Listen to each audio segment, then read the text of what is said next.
Two police officers are shot dead in New York. The gunman claimed it was revenge for the recent police killings of black civilians.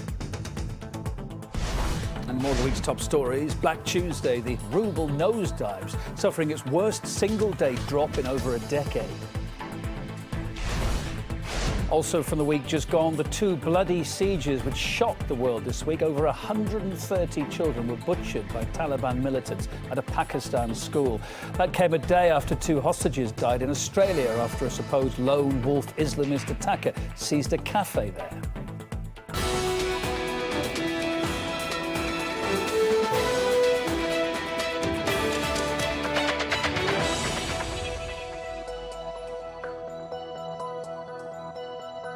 Hello, my name's Kevin Owen, coming to you live from Moscow at 5 p.m. Moscow time here. This is the weekly roundup of the big stories of the week. And first, one headlining now.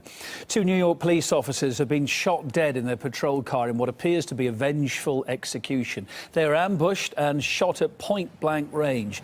The gunman later committed suicide by turning the weapon on himself. He'd made threats on social media to kill officers just hours before the shooting in response to the high-profile deaths of two black men at the hands of police. RT's Alexei Rozhevsky reports from the scene of where the officers were gunned down. Eyewitnesses report of at least 8 gunshots that they heard, which rocked the quiet afternoon on Saturday in Brooklyn, in the heart of New York City. A man was already been identified by the police as a 20-year-old resident of Baltimore, walked from one of those buildings 3 blocks that way and fired several shots on the police car standing on the side of the road. Both of the policemen inside the car were rushed to the hospital, but the authorities have now confirmed that both of them died because of those severe injuries. This incident in Brooklyn happens amid a wave of nationwide protests regarding police brutality, and the man himself, the perpetrator, made no secret of his intentions. Of course, he also said that the things he was about to do were related to the injustice in the cases of Mike Brown and Eric Garner. Alexei Rozhevsky, RT, reporting from Brooklyn in New York City. Anger over police brutality has been running high across the United States. In Minneapolis, more than 1,000 protesters blocked a shopping mall, chanting, "Hands up, don't shoot." 25 arrests were made there, even though the demonstration passed off peacefully. Political analyst Caleb Mopin believes authorities might now use the attack on the NYPD officers, though, to justify a crackdown on protests. They are going to try and utilize what occurred today. They're going to try and utilize it to create sympathy for the police and to justify probably a bigger crackdown on the peaceful protests which have been taking place. And there is an atmosphere of violence that has been created in New York City. And many of the people that I've spoken to who attend the protests say that they've tried other things. They've tried voting for elected officials. They've tried lobbying Congress. They've tried writing letters to elected officials. Nothing has changed. The protests are really a realization that it's not going to be within the power structure that these changes are going to come about. Meanwhile, in Colorado, a probe into police misconduct is underway after an officer was filmed viciously punching a suspect. The eyewitness who took the video also later found himself arrested and jailed for a night. A word of warning, the video coming up is upsetting here. Get the drugs out! Get the drugs out! The officer can be seen repeatedly punching a drug suspect in the face as his head bounces off the pavement before then pushing over his 7-month pregnant girlfriend. The FBI now says it's looking into the incident. Levi Fraser, who filmed it all, was arrested last week over what the police called a newly activated traffic warrant, while the officer has since been promoted. Fraser spoke to us about what happened. The officers in the video, you can see they both say camera and camera, alerting the other officers that they are being filmed. And after I got done witnessing him strike the suspect in the face 6 times and trip his pregnant girlfriend, I decided to try to leave the scene. I turned around to see an officer with his hand out saying, "Give us the video. We need it for our lab technicians." I said, "You can give us the video and we can do this the easy way." And he pointed right into the cop car like this. He said, "Or we could do this the hard way." He grabbed my tablet out of my hand and said, "What program did you shoot that video with?" And I told him, "Hey, you can't do that. You need a warrant for that." I know when it was returned to my possession, the video was not on there. And as soon as I synced up to my Wi-Fi hotspot, the video appeared again. The arresting officers only have the power to incarcerate us until our time has come to step in front of the court system. At any time, I don't think anyone has the power to play judge, jury, and executioner at the same time. We'll head to RT.com, our site, to get more background to the latest NYPD shooting, as well as the ongoing overall anger over how communities across the US are being policed these days. Another big stories of the week. An incredibly tough week it was for the ruble. On Tuesday, it suffered its biggest one-day drop in over a decade. Budina Kochneva looks at the rescue attempts for it then. This week, the ruble grabbed headlines around the world. The ruble falling versus the dollar yet again. The Russian ruble is falling to the lowest levels on record. A massive decline in the value of the ruble. I recommend Moscow, where the American dollar buys 7 rubles, 12 rubles, 60 rubles, 1,000 rubles. I must go! But jokes aside, the Russian ruble has seen its worst week in years. The currency was already taking a hit from falling global oil prices when the real drama kicked in. The country's central bank decided to increase the key interest rate to an unprecedented 17% in a stunning overnight decision. The higher rate means it's tougher for businesses to get bank loans, and that ultimately leads to less rubles on the market, and as a result, makes the currency just more expensive. Exactly what the ruble needed.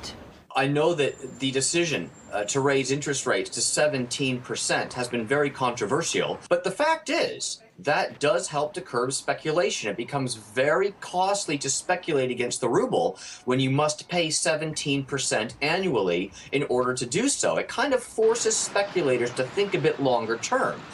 But after some gains at the beginning, the Russian currency fell almost 17% to a record low of 80 rubles to the dollar, spreading panic far beyond the market. This day was instantly dubbed as Black Tuesday. No surprise that just 2 days later at the president's press conference, what's going on with the economy was the #1 question. Here's how the Q&A session kicked off. Let me talk about the economic issue now, and I guess we can finish the press conference. The president didn't deny the currency was going through some tough times. Blaming mostly external pressures, he said the recovery could take up to 2 years. And as panic subsided, the markets became less shaky, with the ruble stabilizing a bit, albeit at a high rate. We'll see Monday whether that's a trend that's gonna last. Budina Kochneva, RT, Moscow. Yeah, we'll be following it closely tomorrow, but back to now. Despite the national currency's nosedive, the Russian people, it seems, aren't losing their sense of humour or their creative spark.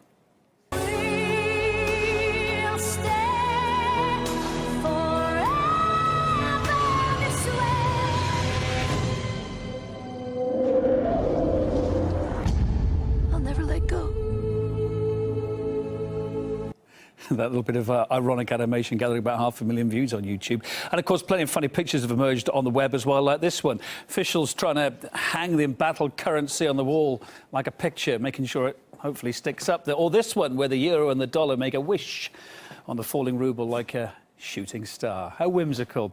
But despite the tough times, luxury car showrooms in Moscow, it seems, are almost empty of cars, not people, with buyers swarming to snap up the vehicles at the moment, like Porsche sports cars. Sales for that, as you can see, jumped 55% last month. Russians, it seems, are even more fond of Lexus too. Sales there went up 63%. We spoke to one dealer about why there's such soaring demand at the moment. We were very surprised to see yesterday's gains. The average sum we get in a week. Some models are not available for customers at all now, and mostly these are the most expensive cars. Our company is not only a BMW dealer, we also sell premium brands such as Lamborghini, and almost all the cars we had in stock are sold out. So, Russia's been hit hard, but will inevitably rebound, the country's president says. In a few minutes, we'll look at other highlights, too, of his 3-hour-long news conference, including Ukraine, sanctions and China. Also coming up, too, another big announcement. This was a sigh of relief for Havana.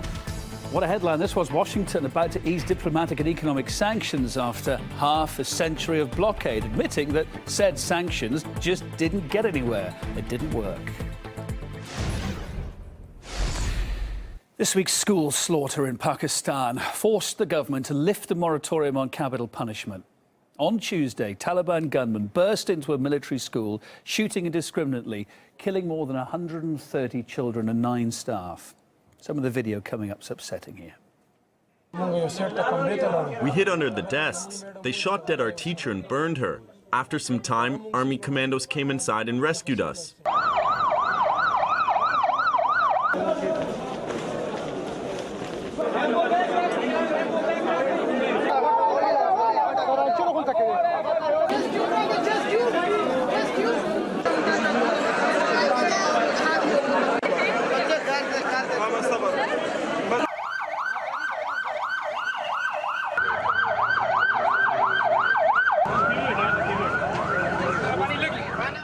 Morning classes had just started there when up to 7 heavily armed militants invaded that school. A few of them set off their suicide vests. Those blasts ripped classrooms apart. Over 1,000 pupils were in the school when the gunman struck. It's the bloodiest assault for the country in years. The Taliban says its attack was in retaliation for an army operation in North Pakistan.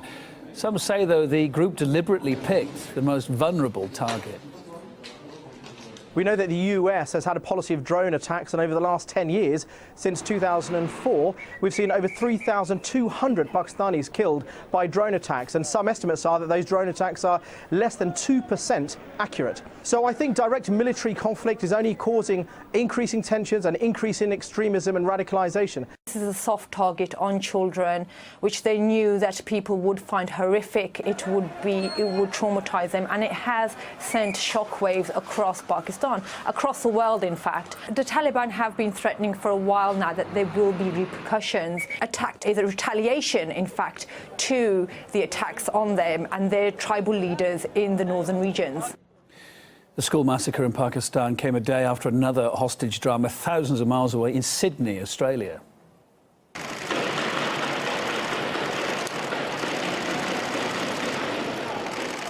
50-year-old Iranian-born Harun Monis held over a dozen cafe customers and staff captive for 16 hours. He forced them to stand with their hands pressed against the windows while displaying a flag with Islamist writing on it. Police then launched a rescue operation later in the day, but 2 hostages were killed in the process. Monis also died. The exact reason he chose to seize the cafe remains a mystery still, but it seems he had a history of mental illness and a criminal background. Once that information became public, Australian authorities face some pretty tough questions. This man had a long history of being known to police. What would you say to the people that are at home wondering how this was allowed to happen? Look, that's a very fair question. Obviously, once the initial shock has passed, that's precisely the kind of question that members of the public are entitled to ask. And if I can be candid with you, that is the question that we were asking ourselves around the National Security Committee of the Cabinet today.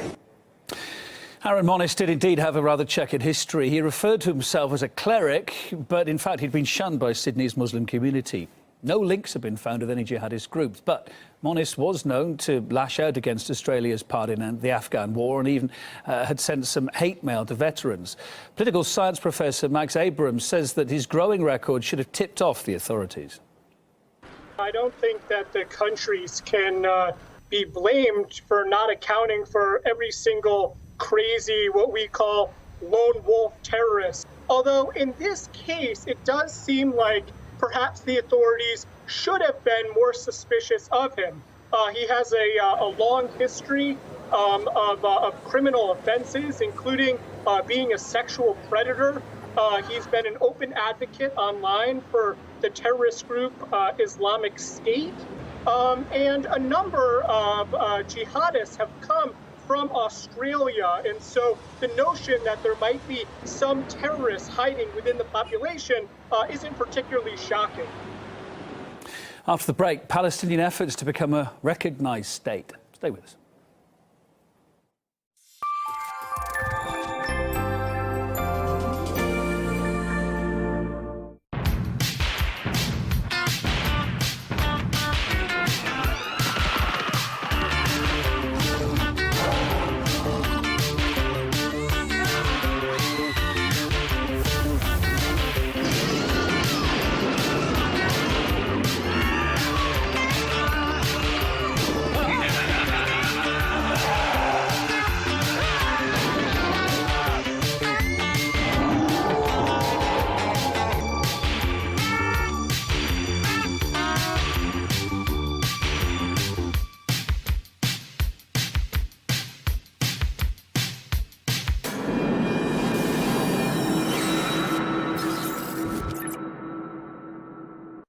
I think Scotland is now a much better place than it was before the referendum experience. It's now a politically energised, empowered population, and I hope we can keep that going because, as I said on the day I resigned on September the 19th, that despite the defeat in the referendum, I think that Scotland can still emerge as a winner from this process.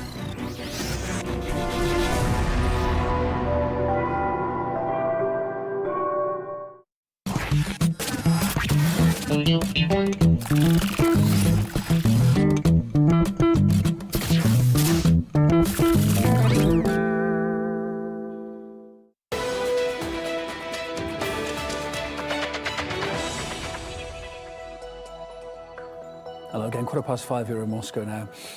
It was a week of losses and disappointments for Israeli Prime Minister Benjamin Netanyahu. First, the EU Court of Justice ordered Hamas to be removed from the bloc's terrorist organisations list. Following that, Palestine submitted a resolution to the UN calling for the Israeli withdrawal from occupied territories by the end of 2017. And in addition to all of that, the EU overwhelmingly ruled to recognise the Palestinian state in a symbolic, though non-binding vote. As for the resolution, it's not expected to be passed by the UN. Washington's previously vetoed Palestinian resolutions. Here's our Middle East correspondent, Paul Islear. It started with the Swedes. We are doing Israel a favour with recognise Palestine, because the occupation must end.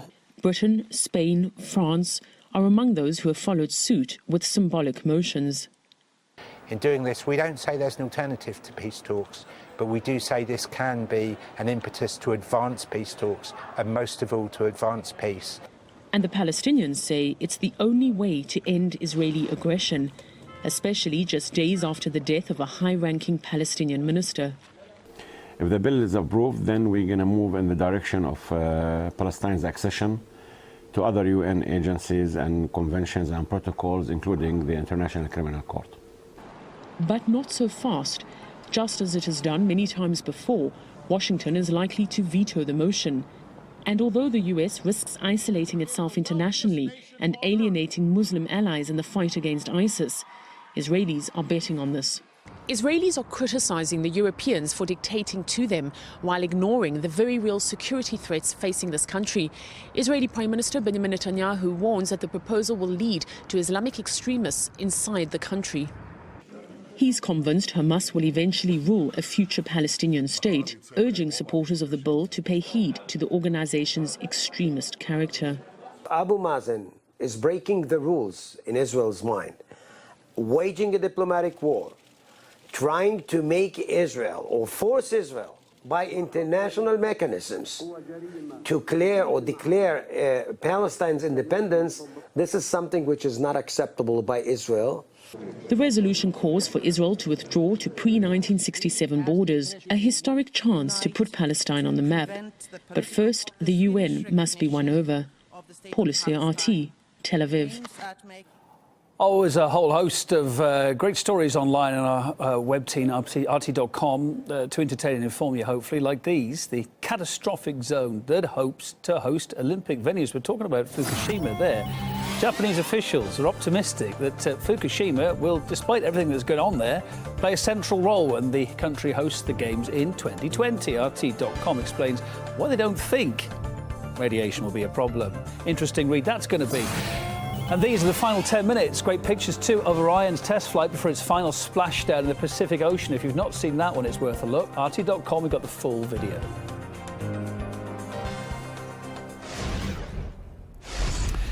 In the week that was, the US president surprised the world with this announcement. Today, the United States of America is changing its relationship with the people of Cuba. Hemos acordado el restablecimiento de las relaciones diplomáticas. Those two speeches were made almost simultaneously. Well, the US then now plans to reopen an embassy there, as well as lift sanctions and authorise sales and exports between the nations. As a sign of goodwill, the two sides have already released prisoners. Let's take a look at how the decades-long hostilities started. Back in 1960, Washington shut off Cuba with a wide trade embargo. It was followed by a breakdown in diplomatic relations a year later. Then, 1963, the US imposed a ban on financial transactions with Cuba and on travel there too. 40 years later, those restrictions were tightened by the Bush administration. But in 2009, Obama lifted the ban on family travel to Cuba and eased cash flow restrictions too.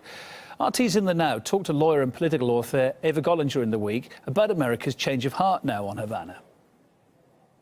So sanctions didn't work, they're saying. That's right. We're talking about over half a century of a blockade against Cuba, an economic blockade, but that's also been a cultural and political blockade that has not only has not worked in terms of the overall objective, which was ending the Cuban Revolution, ousting the Castros from power, but it's also isolated Washington's foreign policy on an international level, and particularly in the region of Latin America. And I think that a lot of this decision made by President Obama to reestablish diplomatic relations with Cuba has been precisely the pressure that's been put on by Latin American nations who no longer are putting up with this kind of agenda that Washington has promoted in Latin America against Cuba for over 50 years.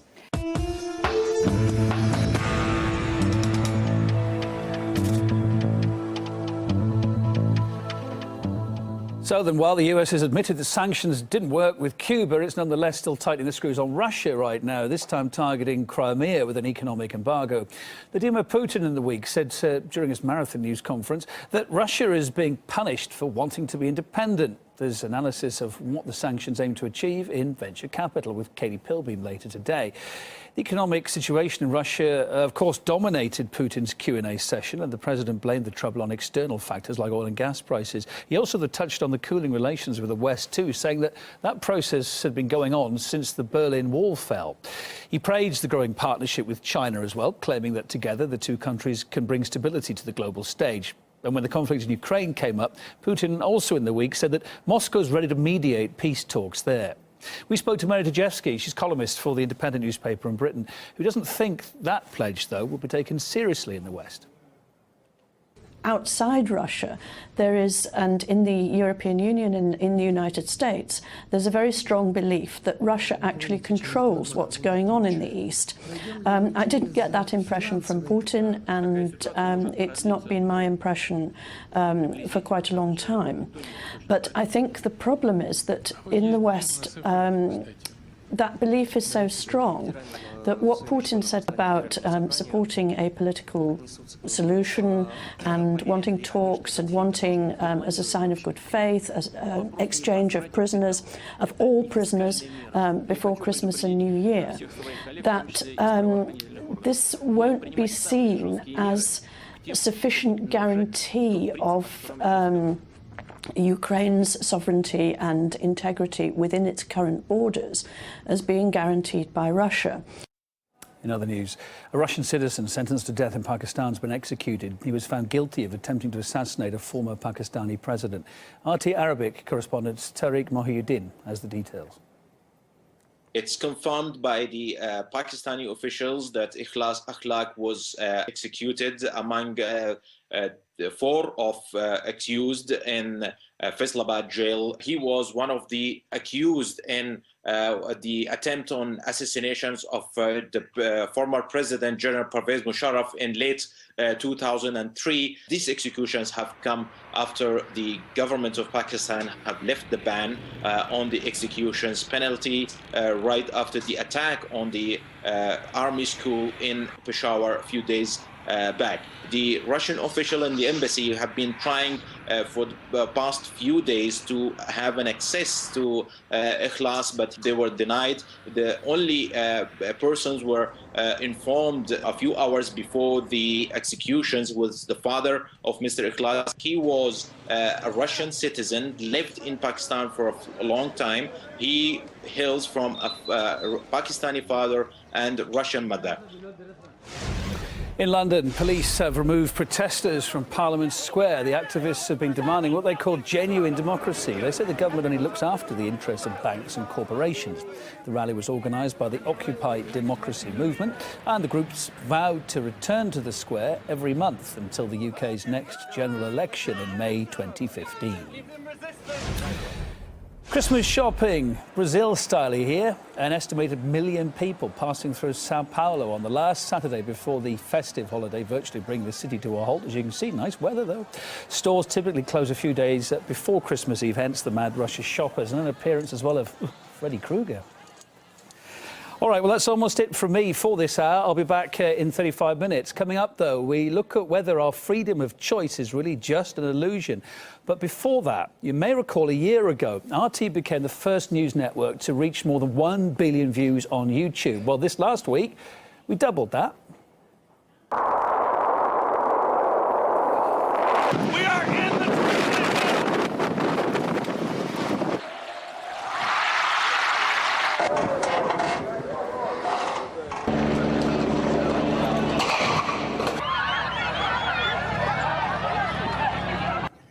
Some of the pictures we brought you, but this one particularly, RT's footage of that meteorite exploding over Chelyabinsk remains the most popular news video on YouTube, with over 39 million views so far. So from us, thank you for watching and being part of us getting to the 2 billion benchmark.